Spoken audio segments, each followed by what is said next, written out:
Hello guys! For today's video ay ipapakita ko naman sa inyo yung kauna-unahang kulungan ng aming mga layers nung kami ay nagsisimula pa lamang. Sa mga bago pa lang po dito sa page, kami po ay nagsimula sa 20 heads na layers. At dahil maliit lang ang puhunan namin, ay nagpagawa lang kami ng maliit na cage na gawa sa kahoy at green screen. So ito na po yung kulungan ng mga manok namin dati at kasya po dito ang 20 heads na layers. Ito ay para sa mga gustong magsimula ng maliit na backyard layer poultry business na limited lang ang budget at gusto mo nang ma-experience kung paano ang pag-aalaga ng mga paitloging manok. At kung gusto niyo rin po itong gayahin ay ito po ang sukat niya. Ito po ay may habang 212 cm at may lapad na 60 cm.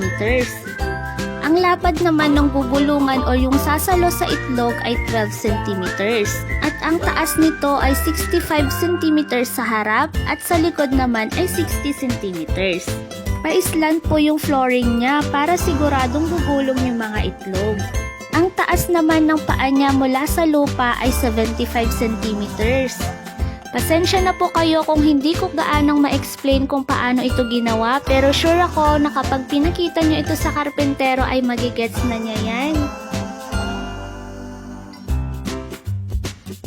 Yung green screen na nakapalibot dito ay pwedeng mabili sa mga hardware. Hindi ko lang alam kung anong hole size nito, pero tingin ko ay kahit anong size naman ay pwedeng gamitin dahil for sure hindi na makakalabas ang mga manok dyan. Ito ay may dalawang pintuan at may lock sa labas para hindi makawala ang mga manok.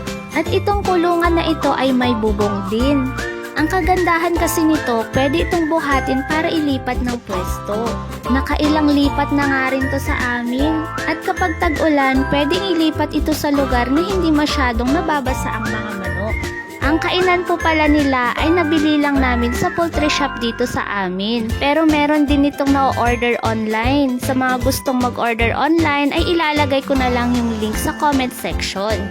Dalawa yung nagamit namin dito na feeders kaya lang bitin, kaya naglagay na lang kami ng plastic container ng ice cream sa gitna at saktong-sakto naman siya.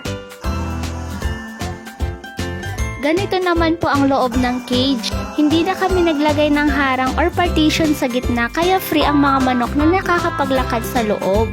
Pero pwedeng-pwede nyo rin itong palagyan sa karpintero kung gusto ninyo.